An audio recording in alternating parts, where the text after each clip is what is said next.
2রা ফেব্রুয়ারি থেকে পরীক্ষা শুরু। নিশ্চয়ই তোমরা খুব পড়াশোনা করছো এবং ইংলিশটা ভালো করে করার চেষ্টা করছো। যেহেতু অনেকটা সময় পার হয়ে গেছে, তাই আমি 12 নম্বর যে প্রশ্নের সেট 353 পৃষ্ঠা তোমরা দেখতে পাচ্ছ, সেই সেটটা থেকে আমি ইংরেজি এবিটি যে টেস্ট পেপার, সেই টেস্ট পেপারটা পুরোটাই প্র্যাকটিস করিয়ে দেবো। আপাতত রাইটিং বাদ দিয়ে তোমাদের সিন, আনসিন এবং গ্রামার প্যাটার্নটা যেটা আছে সেটা পুরোটাই আমি করিয়ে দেওয়ার চেষ্টা করব। তোমরা ভালো লাগলে চ্যানেলটা সাবস্ক্রাইব করবে এবং তোমরা যদি নিয়মিত দেখো তাহলে তোমাদের মাধ্যমিকের প্রস্তুতি আশা করি খুব ভালো হবে। তোমাদের এখানে যে প্যাসেজটা আছে, one day there was a grand wind for kite flying, তোমরা নিশ্চয়ই খুব ভালো করে প্যাসেজটা পড়েছো। যেহেতু এটা সিনের অংশ তাই আমি পড়ছি না, একাধিকবার নিশ্চয়ই তোমরা পড়েছো। মনে রাখবে, সিনটা ভালো করে করতে গেলে কিন্তু লাইন বাই লাইন পড়তে হবে এবং তার প্রতিটা ওয়ার্ডের যে মানে সেটা জানতে হবে। যেহেতু সিন, তাই আমি প্যাসেজটা পড়াচ্ছি না, আমরা সোজা চলে আসছি প্রশ্ন উত্তরে। দেখো, প্রথম যে প্রশ্নটা আছে, the text from which the above extract is taken is. এখানে অপশান দেওয়া আছে তোমার, দেখো, our running kite, our run away kite, আবার এখানে দেওয়া আছে আওয়ার রান ওয়ে কাইট। 4 নম্বরে দেওয়া আছে আওয়ার রান অ্যাওয়ে কাইট। লক্ষণীয় এখানে এখানে দুটো রান অ্যাওয়ে কাইট আছে, আওয়ার রান অ্যাওয়ে কাইট, আর 4 নম্বরে আছে আওয়ার রান অ্যাওয়ে কাইট।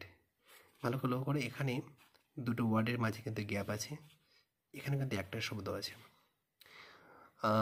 এটা লক্ষণীয়। অনেকে তাড়াতাড়ি করে অ্যান্সার করতে গেলে হয়তো তোমরা এটাকে হয়তো টিক মেরে দিলে, কিন্তু এটা ভুল। আসলে এটার প্রকৃত উত্তরটা হবে আওয়ার রান অ্যাওয়ে কাইট। তাহলে এই যথার্থ উত্তর এটা। চলে এসো 2 নম্বরে, মানে বি নম্বর প্রশ্ন।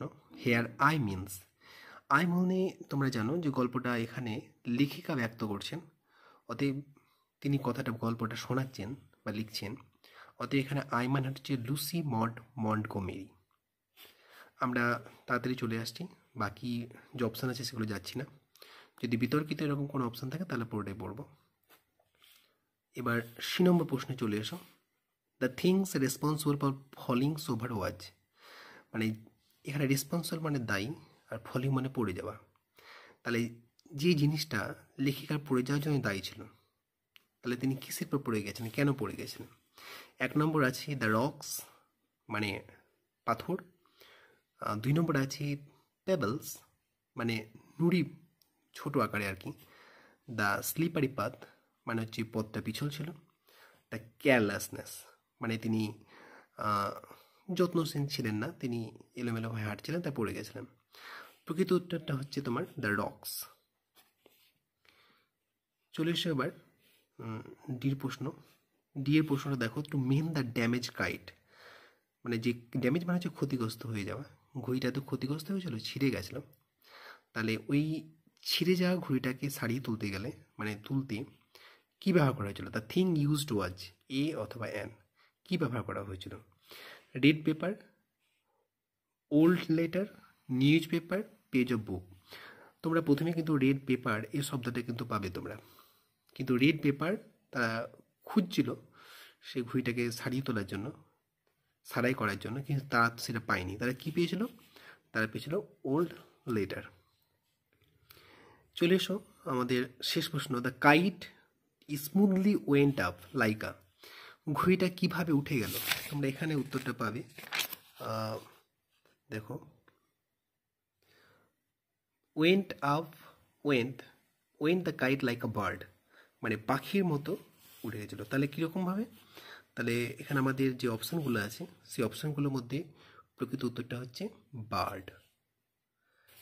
তাহলে আমরা কমপ্লিট করে ফেললাম, আমাদের যে অল্টারনেটিভ রয়েছে সেগুলো আমরা করলাম। এবার বি প্রশ্নে চলে এসো। দ্য ন্যারেটরস এলবো কজড, এটা মানে হচ্ছে যে ন্যারেটার এলবো, এলবো হচ্ছে কুনুই, তাহলে লেখিকার কুনিটা কি ঘটিয়েছিল? আমরা জানি কি ঘটিয়েছিল।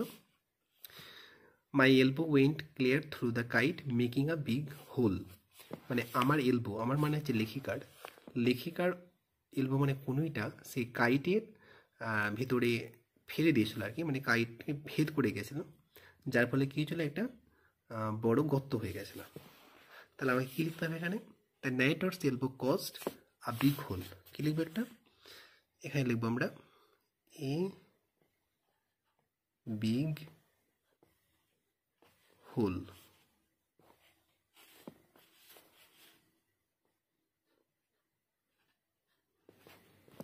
ব্যাস, আমাদের 1 নম্বর উত্তর কমপ্লিট। 2 নম্বরে রয়েছে the first thing to made the damage kite. বলছে ফার্স্ট থিং মানে প্রথম যে জিনিসটা তারা খোঁজ করছিল, মানে যেটা দিয়ে তারা ঘুড়িটাকে সারিয়ে তুলবে, সেটা কি, চলো সেখানে দেখো। We rush into the lighthouse to get some paper. আমরা কিছু পেপারের জন্য লাইট হাউসে ঢুকেছিলাম, দৌড়ে ঢুকেছিলাম যাকে বলে। We knew there was no more red paper. আমরা জানি আমরা সেখানে কোনো কাগজ পাবো না। We took the first thing that came handy. তাই আমাদের হাতের কাছে যা পেয়েছি আমরা তাই নিয়েছি, কি, an old letter lying on the bookcase. তাহলে প্রথম জিনিসটা কী ছিল, the first thing to mend the damage kite was an old letter. An old letter.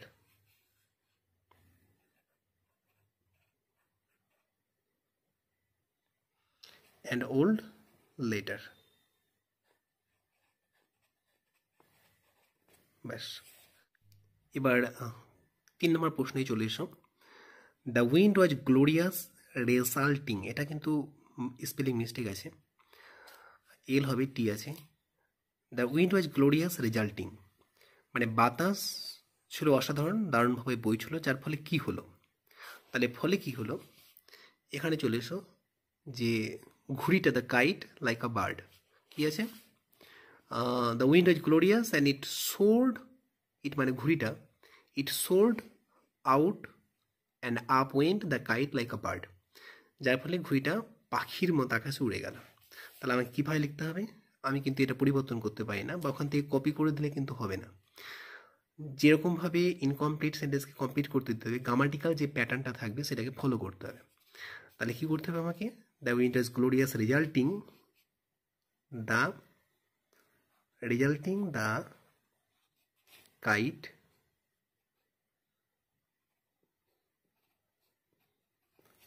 soaring like a bird.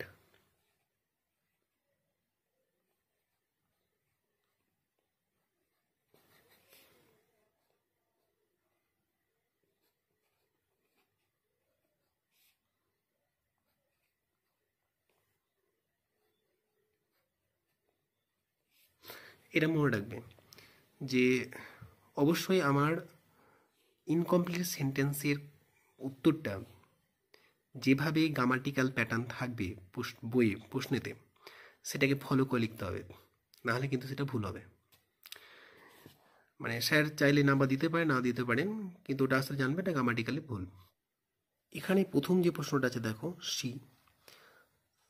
C এর একটা, how did the narrator get the kite damaged, মানে কিভাবে লেখিকা বা কথক তারা ঘুড়িটাকে ক্ষতিগ্রস্ত করেছিল, তিনি কীভাবে ঘুড়িটাকে ক্ষতিগ্রস্ত করেছিলেন, মানে আমরা জানো গল্পটা পড়ে যে তিনি পড়ে গেছিলেন। তাহলে কীভাবে উত্তরটা লিখব, চলে এসো প্রথমে, I was bringing the kite from the house. আমি ঘুড়িটা বাড়ি থেকে নিয়ে আসছিলাম, কিন্তু এখানে আমি এই শব্দটা ইউজ করতে পারি না, কারণ আমি তো আনছিলাম না, অতএব এখানে প্রোনাউনগুলোকে পরিবর্তন করতে হবে। তাহলে আমি মানে এখানে হচ্ছে ন্যারেটর, তাহলে লিখতে হবে এখানে আই জায়গাতে তোমরা লিখবে the narrator. The narrator was bringing the kite from the house, comma যেভাবে আছে সেভাবে দিয়ে দিলে, আই জায়গাতে আবার লিখলে শি, কারণ আমরা জানি তিনি মহিলা ছিলেন, she trip and fell over the rocks, ঠিক আছে, ফুল স্টপ। মাই এলবো, মাই মানে হচ্ছে তার কুনুই, অতএব মাই যাতে বসবে her elbow went clear through the kite making a big hole, ব্যাস ফুল স্টপ। তোমরা যদি এভাবে লেখো বই থেকে তবু অ্যান্সারটা ঠিক হবে, কিন্তু তোমাকে অবশ্যই ফার্স্ট পার্সনকে পরিবর্তন করতে হবে, মানে আমি থাকলে বা উই থাকলে এগুলো পরিবর্তন করতে হবে, কারণ সে সাধারণত আমরা দেখেছি বিভিন্ন গল্পে বা কবিতাতে রাইটার নিজের নাম ব্যবহার করেন, মানে ফার্স্ট পার্সনে লেখেন, কিন্তু আমরা যখন উত্তর করব তখন ফার্স্ট পার্সনটা ব্যবহার করব না। অতএব চলে এসো আমাদের 2 নম্বর প্রশ্ন, how did they mend the damaged kite? কিভাবে তারা সেই ক্ষতিগ্রস্ত ঘুড়িটিকে সারিয়ে তুললেন? এই অ্যান্সারটা একদম সহজ, তোমরা এখানে পেয়ে যাবে।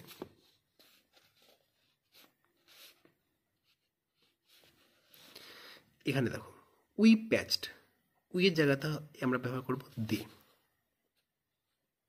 আমরা কি ব্যবহার করব? দে।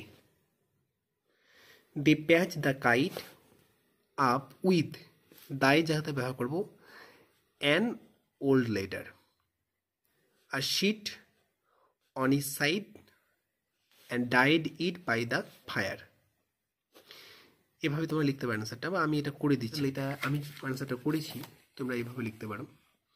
দে rush into the light house, দে মানে আমরা তো উই ব্যবহার করতে পারি না, কারণ আমরা তো যাইনি সেখানে, তারা গিয়েছিলেন, তারা ছুটেছিলেন, মানে দুটো বাচ্চা লাইট হাউসে ঢুকেছিল, তাই দে ব্যবহার করা হয়েছে। They rush into the lighthouse to get some paper, they got an old letter and patch the kite up with the letter আর sheet on his side and ডাইড ইট বাই দ্য ফায়ার। এটা যদি অ্যান্সারটা তোমাদের বড় মনে হয় তাহলে তোমরা এই পর্যন্ত লিখতে পারো, যে প্যাচের আগে লাগাতে পারো, তোমরা এখানে দেখো উই প্যাচটা আছে, এই জায়গাতে দিয়ে লাগাতে পারো, লিখতে পারো they patch the kite up with an old letter, তোমরা দা লাগবে না, অ্যান ওল্ড লেটার আর sheet on each side and ডাইড ইট বাই দ্য ফায়ার, এ পর্যন্ত করতে পারো। 2 নম্বর প্রশ্নে চলে এসো। সিন থেকে দেওয়া হয়েছে একটা কবিতা, তোমরা জানো the mountain and the squirrel, এই প্রথম লাইনটা পড়লেই তোমরা বুঝে যাবে যে কবিতাটা আসলে দেওয়া হয়েছে ফেবল থেকে। আমরা তাই কবিতাটা পাঠ করছি না, কারণ তোমরা ইতিমধ্যে সিনের মধ্যে তা পড়েছো। আমরা চলে আসবো প্রশ্ন উত্তরে। প্রথমে অল্টারনেটিভ যে প্রশ্নগুলো আছে এমসিকিউ, সেখানে চলে এলাম। এর প্রথম যে প্রশ্নটা আছে, the poem is written by, দেখো এখানে আছে র্যালফ ওয়ালডো ইমারসন। আমরা জানি যে কবিতাটা র্যালফ ওয়ালডো ইমারসনের লেখা, অতএব বাকি অপশানগুলো আমরা পড়ছি না, কিন্তু তোমরা যখন অ্যান্সার করবে তখন অবশ্যই পড়বে। আর বিশেষ করে গল্প কবিতাগুলো কার লেখা, রাইটারদের নামগুলো কিন্তু ভালো করে মনে রাখবে। তাহলে আমাদের এই প্রশ্নের উত্তর অপশান 1। এবার চলে এসো বি প্রশ্নে, the word burn is used here to mean.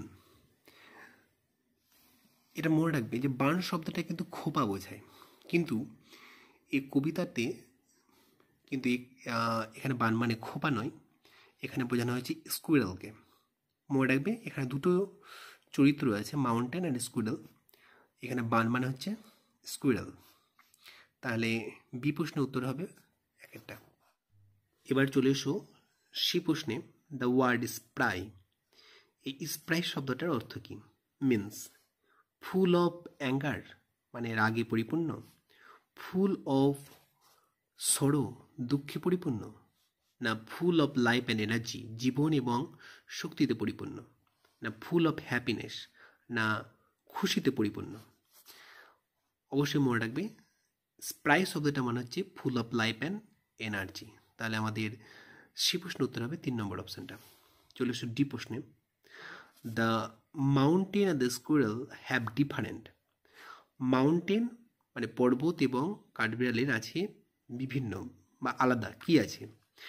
Strength শক্তি আছে, লেন্থ দৈর্ঘ্য আছে, পাওয়ার মানেও ক্ষমতা আছে, 4 নম্বর অপশনটা ট্রেডস বৈশিষ্ট্য আছে।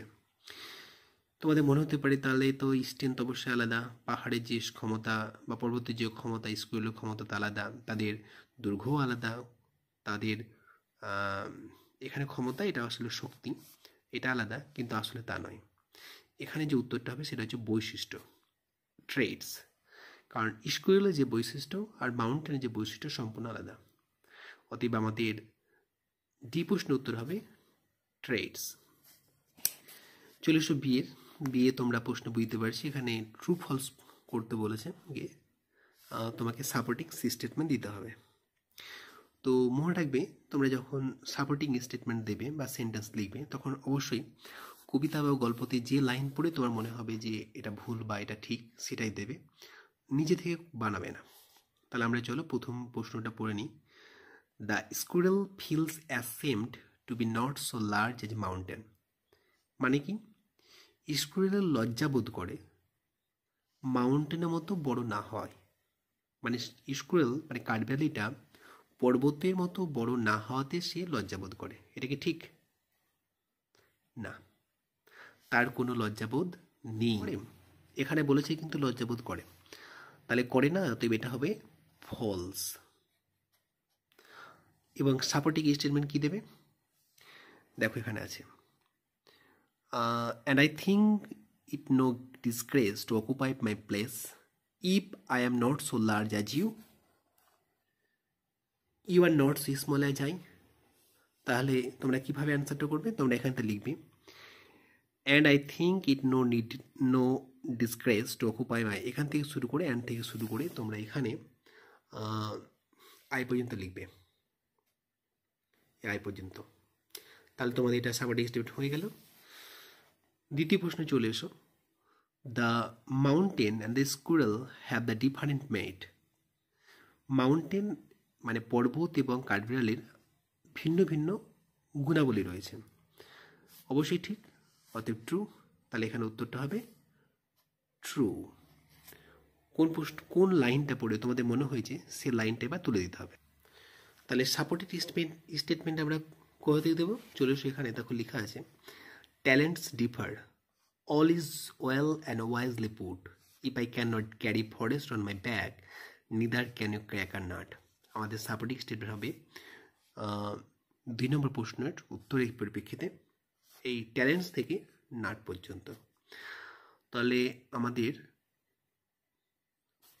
সিনের আমাদের যে গল্পটা রয়েছে এবং যে কবিতাটা রয়েছে আমরা সেটা কমপ্লিট করে ফেললাম। এবার আমরা চলে আসব আনসিনে।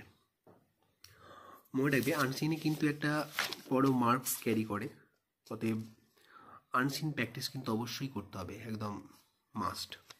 তোমরা যদি 10টা আনসিন পরপর প্র্যাকটিস করো এবং প্রতিটা আনসিন থেকে যদি ওয়ার্ডগুলো তোমরা কালেক্ট করে নাও, তাহলে দেখবে যে তোমাদের অনেক ওয়ার্ড স্টক হয়ে যাচ্ছে এবং তোমরা অনেকটা সহজেই আনসিনগুলো করতে পারছো। আমি তোমাদের চেষ্টা করব প্রতিটা আনসিন পড়ে তার মানে এবং ওয়ার্ডের মানে বলে দেওয়া, এবং সে সঙ্গে তোমাদের এখানে যে 4টা ওয়ার্ডের মানে বার করতে দেয় আনসিন থেকে, সেটাও আমি বলে দেবো, যাতে এখানে মনে রাখবে এটার পর কিন্তু বড় একটা নাম্বার ক্যারি করে 8 নাম্বার থাকে। তুমি যদি আনসিনের ওয়ার্ডের মানে না জানো এবং এই শব্দগুলোর যদি মানে না জানো, তাহলে কিন্তু এটা করতে পারবে না, অতএব 8 নাম্বার এখান থেকে মিস হয়ে যাওয়ার একটা সম্ভাবনা থাকে। তাই তোমরা আনসিনগুলো খুব ভালো করে করবে, আমি তোমাদের পড়িয়ে দিচ্ছি।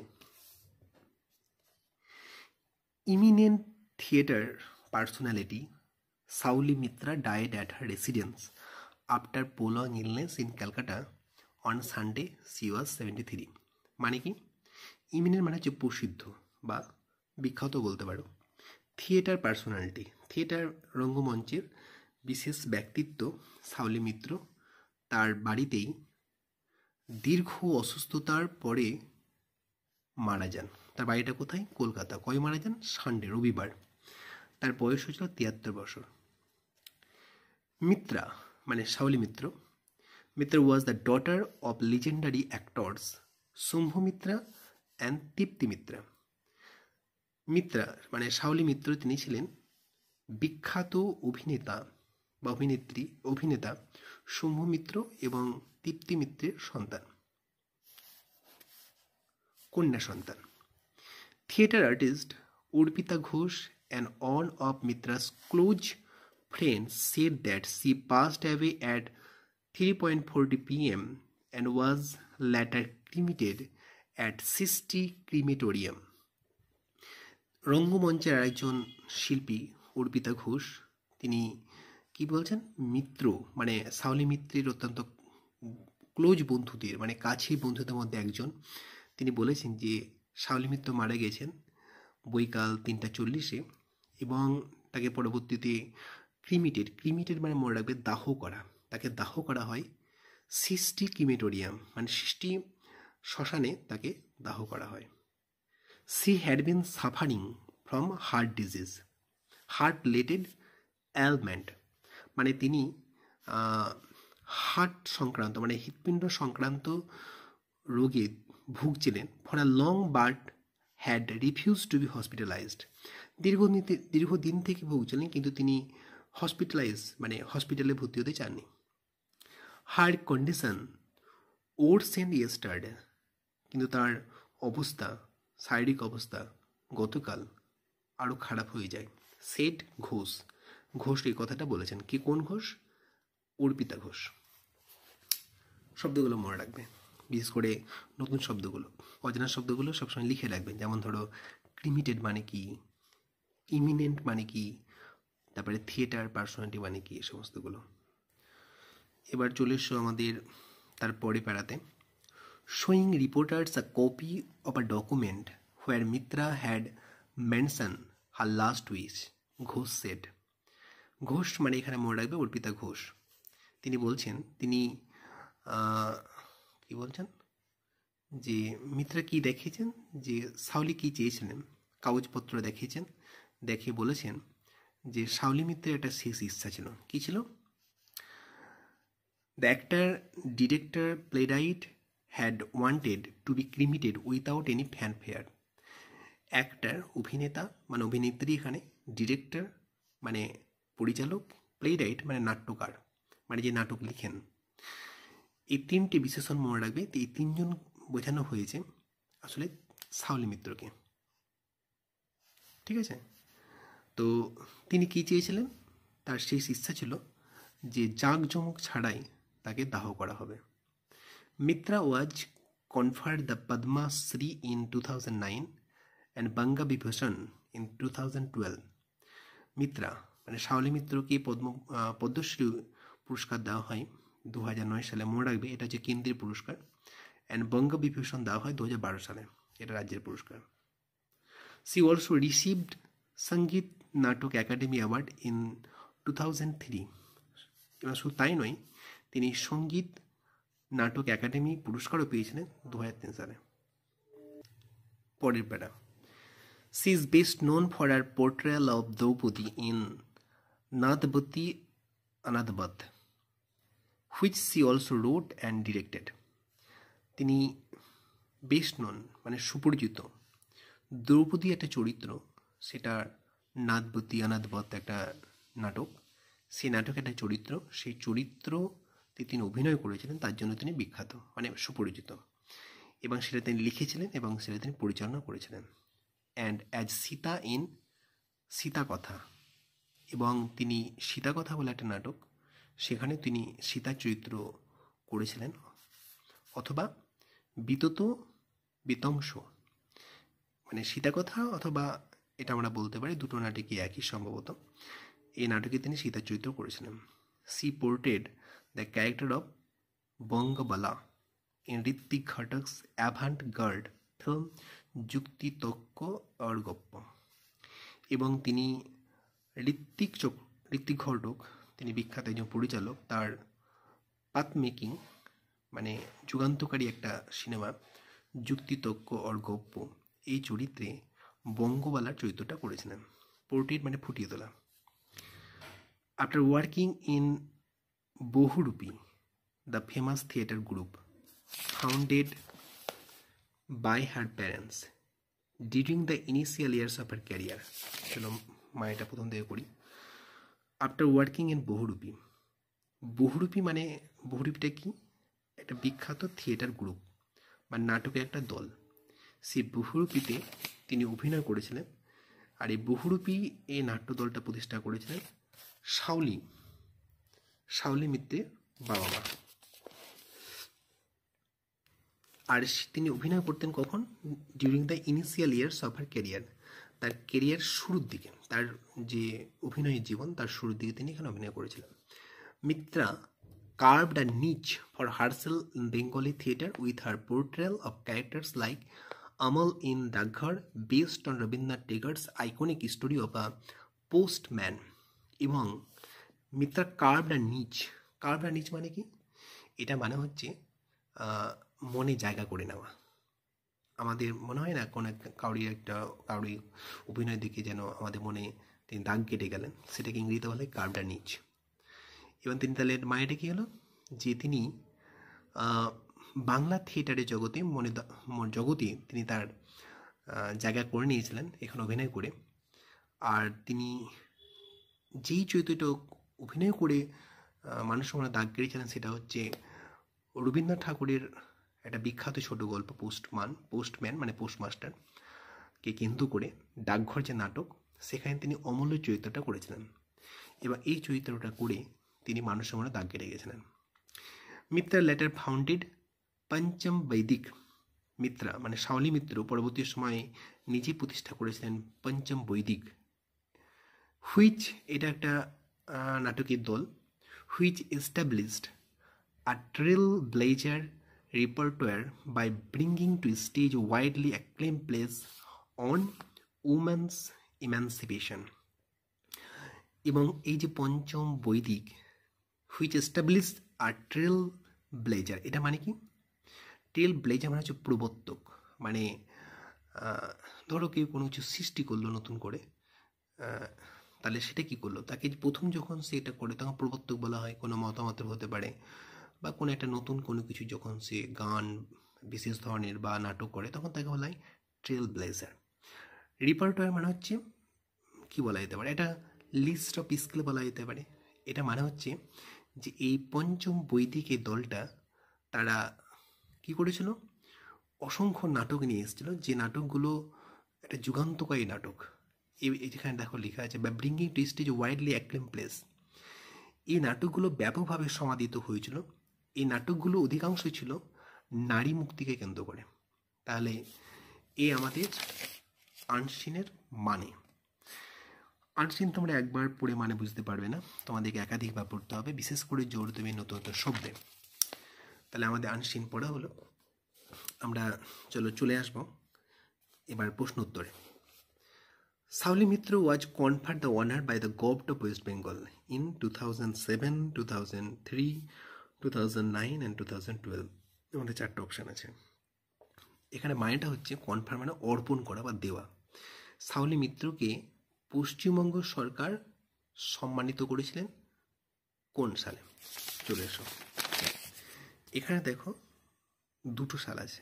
2009 তখন তিনি পেয়েছিলেন পদ্মশ্রী পুরস্কার, আর 2012তে পেয়েছিলেন বঙ্গবিভূষণ।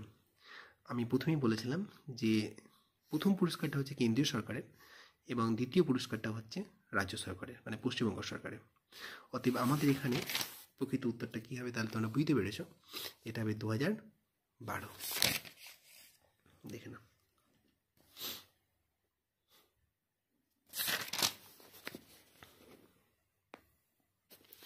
চলে এসো এবার 2 নম্বর। Mitra was an actor, a director, a playwright and all of this. এটা বিশেষ করে গুরুত্বপূর্ণ, কারণ অপশনগুলো পড়ার সময় 4টা অপশানই পড়ার চেষ্টা পড়বে আসলে। এখানে দেখো বলেছে যে মিত্রা কী ছিলেন, তিনি অভিনেত্রী ছিলেন, তিনি পরিচালক ছিলেন, তিনি নাট্যকারও ছিলেন। আর তোমাদের মনে হবে সবগুলো তো ঠিক 3টেই। শেষে অপশানটা দেখো অল অফ দিস, মানে যে 3টে তার চরিত্রের কথা বলা হয়েছে, 3টে চরিত্র সবগুলোই। তাহলে আমাদের ডি প্রশ্নটা হচ্ছে এখানে ডি অপশানটা হচ্ছে যথার্থ উত্তর, কারণ এটা মানে হচ্ছে যে এই 3টেই তিনি ছিলেন। তাহলে এখানে অ্যান্সারটা হবে আমাদের এটা। এবার চলে এসো 3 নম্বরে। মিত্রা ডাইড অ্যাট, মানে মিত্রা মারা গেলেন কখন? 3:40 AM, মানে 3:40, এই 40টা দেখো মানে যে রাত্রি AM আছে। তারপর আছে 4:30 AM, এটা ভোরের দিকে। এটা দেখো আছে 3:30 PM, এটা হচ্ছে বৈকালবেলায় PM, এবং শেষে আছে 3:40 PM। তাহলে আমাকে লক্ষ্য করতে হবে এখানে কখন মারা গেলেন। তিনি মারা গেছেন 3:40 PM, মানে 3:40 PM। তাহলে এখানে দুটো PM আমরা পেয়েছি, AM আর PM পেয়েছি। 3:30 PM আছে, এখানে আছে দেখো 3:40 AM, অ্যান্সার 3:40 PM। তাহলে 3:40 PM হলো আমাদের। তাহলে অ্যান্সার হচ্ছে 3.40 PM। এখানে দেখো এখানে আছে 3.40, এখানে আছে 3.40, কিন্তু পার্থক্যটা হচ্ছে এম আর PM এ। আমাদের এখানে কি আছে? PM। অতএব উত্তরটা হবে এটা। এবার চলে এসো 4 নম্বরে। She played the character of, তিনি কোন চরিত্রটা অভিনয় করেছিলেন? এই যুক্তিতক্ক গপ্প, এতে কোনটা? সীতা, বঙ্গবালা, পদ্মরাগিনী, ডি বলছে Draupadi.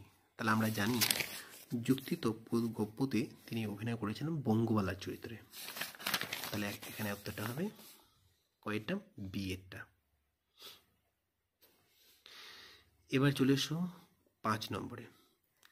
Shaoli Mitra died at the age of, Shaoli Mitra মারা গেছেন কত বছর বয়সে? এটা একদম সহজ, আমরা জানি 73-তে। তাহলে উত্তরটা হবে এখানে বি। এবার চলে এসো এখানে 6 নম্বরে। বহুরূপী ওয়াজ দ্য ফেমাস, বহুরূপী কী ছিল? বিখ্যাত কি? Theatre group, B dance group, orchestra group, কোনটা ছিল? বহুরূপী ছিল বিখ্যাত থিয়েটার গ্রুপ। এই দেখো এখানে আছে Bohurupee the famous theatre group, এগুলো বিশেষভাবে পড়তে হবে।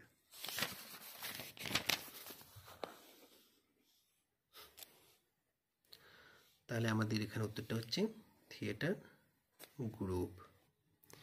তাহলে এবার আমরা চলে আসবো আনসিনের সি প্রশ্ন, না আমাদের বি বাকি আছে, অর্থাৎ বি প্রশ্ন চলে আসবো।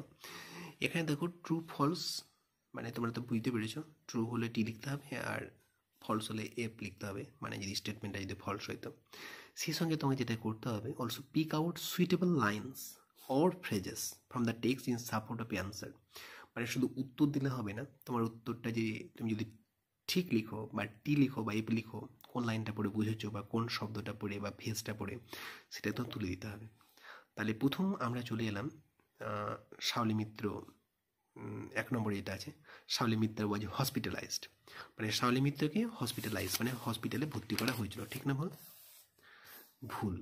তুমি ভালো করে দেখো যে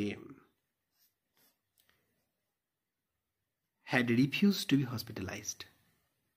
She had been suffering from heart-related ailment for long but had refused to be hospitalized.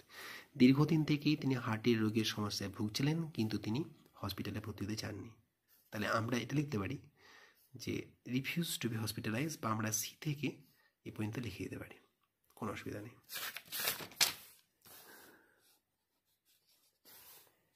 বা এখানে আরেকটা তোমার অপশন হতে পারে যে তোমরা এখানে দেখো Mitra died at her residence after prolong illness, Mitra তার বাড়িতেই দীর্ঘ রোগ ভোগের পরে মারা যান। তোমরা এই স্টেটমেন্টটা দিতে পারো।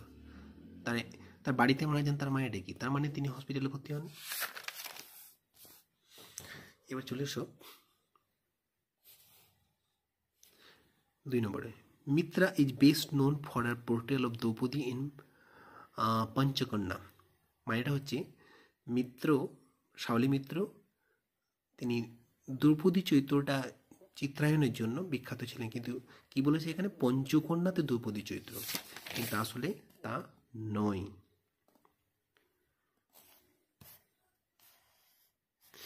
দ্রৌপদী চরিত্রটা ছিল কিসে? নাদবতী অনাদবধ। তাহলে আমাদের এই যে স্টেটমেন্ট আছে এটা হচ্ছে কি? এটা হচ্ছে ফলস আর এটা হচ্ছে ফলস। তাহলে আমরা জানলাম কি করে? আমরা জানলাম কোথায় আছে, এই যে she is best known for her portrayal of Draupadi in Nathabati Anathabat. আমরা এই পর্যন্ত লিখে নেব। এবার চলে এসো তারপরে প্রশ্নে।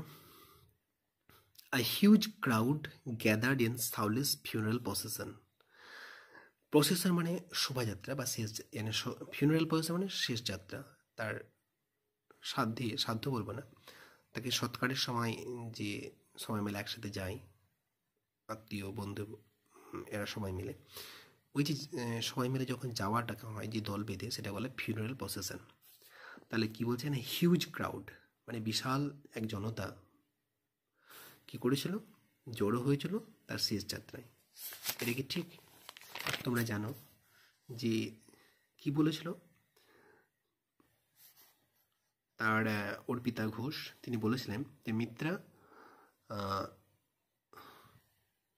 কোথায় আছে যেন, wanted to be cremated without any fanfare, মানে তিনি চাননি জাঁকজমক করে তাকে দাহ করা হোক। তাহলে আমরা লিখব এখান থেকে the actor director playwright had wanted to be cremated without fanfare, তার মানে প্রচুর লোকজন থাকবে, তারা একসঙ্গে তাকে দাহ করবে, তিনি আর চাননি। তাহলে আমাদের সাপোর্টিং স্টেটমেন্ট দ্য অ্যাক্টর থেকে আমরা লিখে বাইটা লিখতে পারি, ঘোষ সেট, ঘোষ সেট থেকে আমরা ফ্যানফেয়ার পর্যন্ত লিখে দিতে পারি। ব্যাস, তাহলে আমাদের বিয়ে প্রশ্নের যে উত্তরটা সেটা হয়ে গেল। এবার চলে আসবো আমরা সি প্রশ্ন। এবার চলে এসো আনসিন প্যাসেজের সি এর প্রশ্নের উত্তরে। বলছে name the awards that Shaoli Mitra received. Shaoli Mitra কোন কোন অ্যাওয়ার্ড পেয়েছিলেন, মানে পুরস্কার পেয়েছিলেন, সেগুলো নাম লিখো। অ্যান্সারটা অত্যন্ত সহজ। তোমরা কি লিখবে, তোমরা এভাবে লিখবে শাওলি মিত্রা রিসিভড, তারপর এখান থেকে লিখবে the Padmashri in 2009 and Banga Vibhushan in 2012, full stop দিয়ে দেবে, তারপর লিখে দেবে she also received the সঙ্গীত নাটক একাডেমি অ্যাওয়ার্ড in 2003। তাহলে অ্যান্সারটা হয়ে গেল।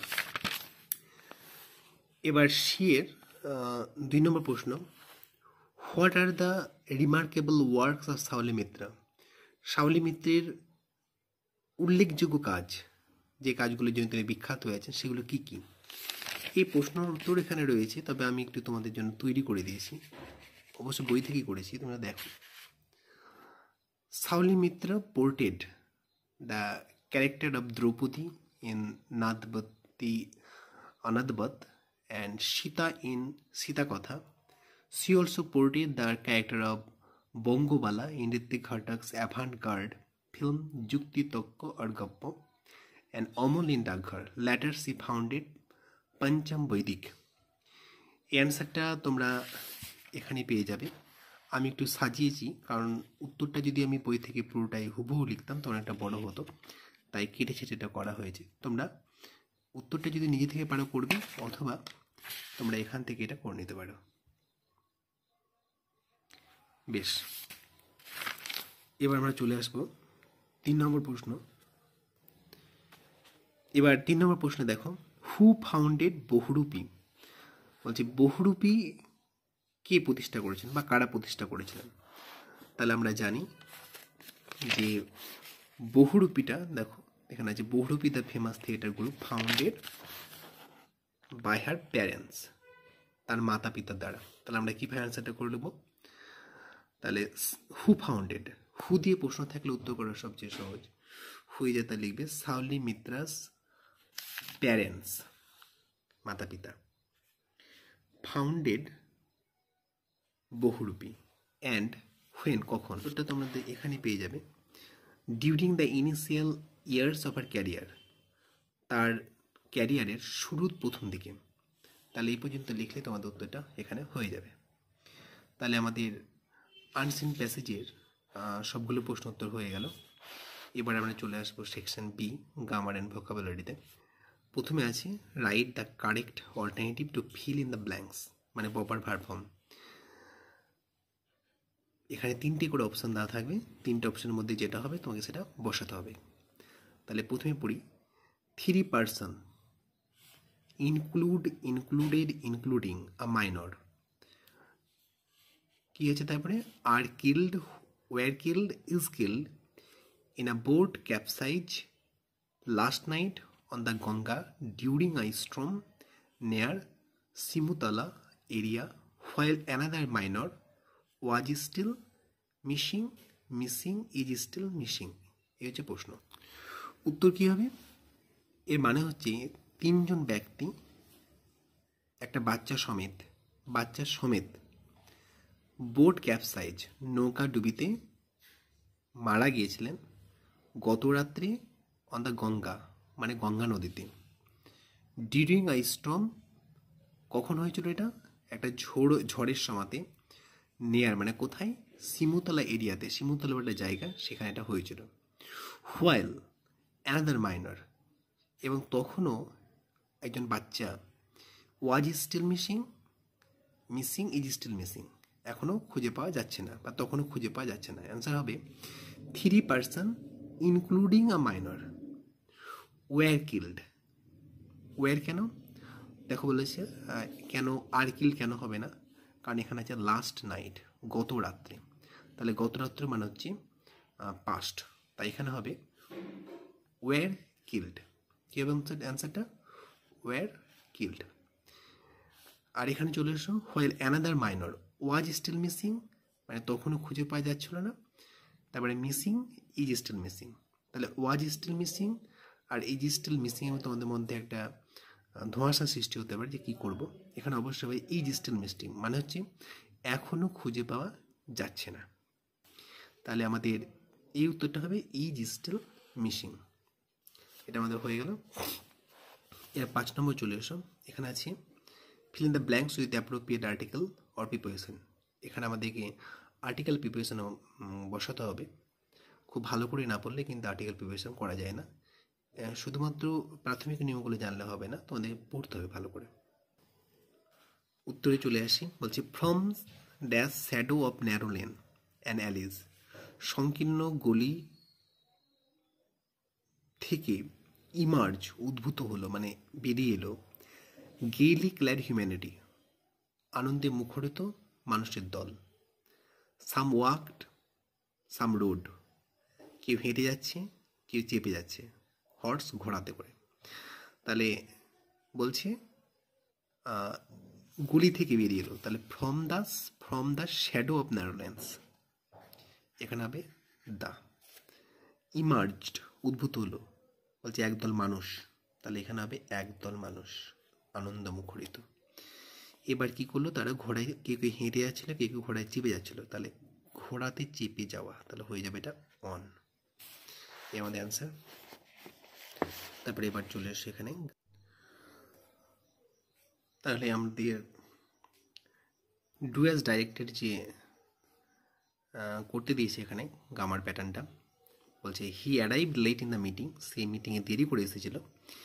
তথাপি he made a good presentation before the officer, অফিসারদের সামনে সে ভালো উপস্থাপনা করে দিয়েছিল। কিসে করতে বলেছে? Join into a simple sentence, একটা সিম্পল সেন্টেন্সে দুটো বাক্যকে জয়েন করতে হবে। তাহলে সিম্পল সেন্টেন্সের বৈশিষ্ট্য কি? সেখানে একটা মাত্র সাবজেক্ট থাকবে এবং একটা মাত্র ফাইনাইট ভার্ব থাকবে। এখানে সাবজেক্ট আছে দেখো হি, এবং এখানে একটা হি, দুটো, যদিও দুজনে একটাই, এবং ফাইনাইট ভার্ব আছে দুটো, অ্যারাইভড অ্যান্ড মেড। তাহলে আমাকে এটা কীভাবে করতে পারি? আমরা যদি এভাবে করি যে মিটিংয়ে দেরি করে আসা সত্ত্বেও সে অফিসারদের সামনে ভালো উপস্থাপনা করেছিল, তাহলে কী হবে? In spite of arriving late in the meeting, আমি এটা করে দিয়েছি। In spite of arriving late in the meeting, comma, he made a good presentations before the officer. তাহলে এখানে দেখো একটাই সাবজেক্ট হি এবং একটাই ফাইনাল ভার্ব মেড, অতএব এটা সিম্পল সেন্টেন্স হয়ে গেল। দ্বিতীয় প্রশ্নে চলে এসো। দ্য বয় ওয়াজ টু ডাল টু আন্ডারস্ট্যান্ড দ্য জোক, বলছে ছেলেটা এতটাই বোকা যে সে মস্করাটা বুঝতে পারলো না। তো ওমিট টু হটাতে হবে, তাহলে টু হটালে আমরা কী দিয়ে করতে পারি? শো দ্যাট দিয়ে। কীভাবে? এই টু এর জায়গাতে শো, এবং কীভাবে করতে তোমরা জানা বলে দিচ্ছি। তাহলে সেটা এতটাই বোকা ছিল যে সে জোকটা বুঝতে পারেনি। তাহলে কীভাবে করবো? দেখো, দ্য বয় ওয়াজ সো ডাল, দ্য বয় ওয়াজ সো ডাল that he could not understand the joke, এই হচ্ছে অ্যান্সার। এবার চলে এসো 3 নম্বরে, the train departed when we reached the station, বলছে আমরা যখন স্টেশনে পৌঁছালাম ট্রেন ছেড়ে দিয়েছে। কী করতে বলেছে? বাক্যটা হচ্ছে রিরাইট, আবার লেখো। দ্য সেন্টেন্স ইউজিং নোশনার, নোশনার ইউজ করে, ব্যবহার করে বাক্যটাকে আবার লিখতে বলেছে। আমরা জানি নোশনার প্রথমে বসে, এবার নোশনার পরে হ্যাড হয় এবং দ্যান লাগাতে হয়। তাহলে কী হবে অ্যান্সারটা?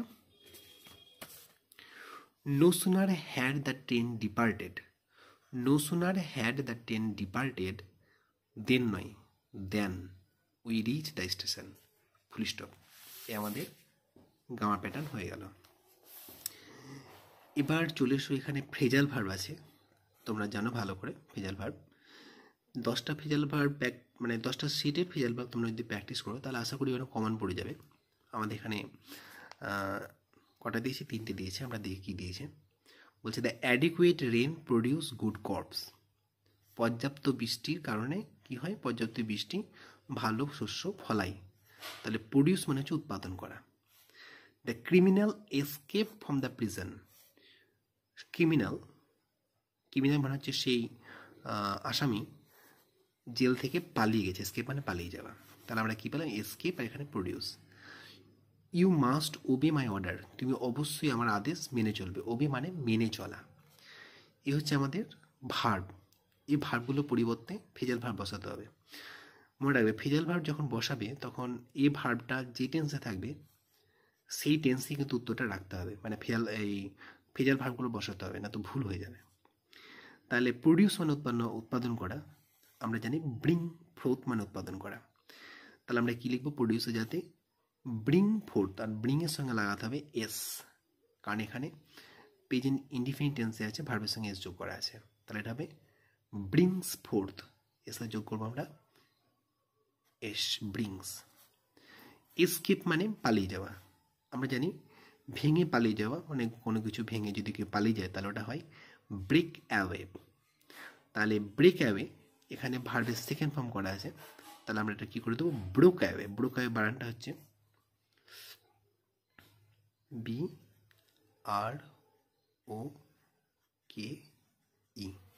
Broke away. ওবে মানে মেনে চলা। তাহলে কী হবে? বলছি তুমি আমার আদেশ অবশ্যই পালন করবে বা মেনে চলবে। তাহলে এটা হবে ক্যারি আউট। ভার্বে কোনো পরিবর্তন নেই, তাহলে আমাদের এখানে শুধু হয়ে যাবে ক্যারি আউট। আর মনে রাখো ব্রিং আউট মানে হচ্ছে প্রকাশ করা। তাহলে আমরা এখানে 3টে ফ্রেজাল ভার্ব উত্তর করে দিলাম এবং সে সঙ্গে জেনে নিলাম ব্রিং আউট মানে প্রকাশ করা। এবার চলে এসো যেটা সবচেয়ে গুরুত্বপূর্ণ, যেটা সম্পূর্ণ নির্ভর করছে ভোকাবুলারির উপরে। এটা যদি তোমরা করতে পারো তাহলে এখানে শুধুমাত্র 4টা শব্দের সিমিলার ওয়ার্ড বার করতে পারলেই, মানে সিনোনিম বার করতে পারলেই তোমরা এখানে 8 নাম্বার পেয়ে যাবে। একটা ওয়ার্ডে যেন 2 নাম্বার করে থাকে। তাহলে এগুলো জানতে হবে এবং এগুলো অবশ্যই খাতায় লিখে মুখস্থ রাখবে। ডেপিকশন, এই ডেপিকশন মানে হচ্ছে বর্ণনা। পাইনিয়র মানে হচ্ছে অগ্রপথিক। ড্রামাটিস্ট মানে হচ্ছে নাট্যকার। ডিজিজ মানে হচ্ছে রোগ। এই শব্দগুলোর সিমিলার শব্দ, মানে একই অর্থিত শব্দ কিন্তু আমাদের আনসিন প্যাসেজে আছে। আমরা এখান থেকে এটা বার করব। তাহলে আমাদের ডেপিকশন মানে বর্ণনা, এই শব্দটার সিমিলার শব্দ হচ্ছে পোর্ট্রেয়াল, মানে হচ্ছে বর্ণনা। মনে রাখবে। পাইনিয়র মানে অগ্রপথিক। আমরা এখানে পেয়েছিলাম প্রবর্তক বা অগ্রপথিক, যেটাকে বলা হয় সেটাকে বলা হয় ট্রেল ব্লেজার। তাহলে আমাদের 4 নম্বরের অ্যান্সার হয়ে গেল। এবার চললাম ড্রামাটিস্ট মানে নাট্যকার। আমরা জানি আনসিন পড়ার সাথে বলেছিলাম প্লে রাইট মানে হচ্ছে নাট্যকার। আবার এখানে চলে এসো শেষ শব্দ ডিজিজ মানে অসুস্থ বা রোগ। আমরা জানি রোগ ইংরেজি হচ্ছে কোথায় আছে জানো? এই যে এলমেন্টস শব্দটা মানে হচ্ছে রোগ। এই শব্দগুলো তোমরা লিখে রাখবে এবং অবশ্যই শুধুমাত্র ওই 4টা শব্দ নয়, তোমরা আনসিনের প্রতিটা শব্দে মানে জানার চেষ্টা করবে, খাতায় লিখে রাখবে। সেই ভোকাবুলারিটাকে অ্যাক্টিভ করার চেষ্টা করবে, তাহলে আশা করি আনসিন থেকে ভালো নাম্বার পাবে। অতএব আমাদের আনসিন এবং সিন সমস্তটা প্র্যাকটিস করা হয়ে গেলো। আমরা গামা প্যাটার্নটাও করেছি। আমি এভাবেই তোমাদের পরপর আনসিন সমেত সিন, আনসিন এবং গামার প্যাটার্নটা প্র্যাকটিস করাবো। তোমরা ভালো লাগলে ভিডিওটা দেখবে এবং কমেন্ট করবে। বেশ।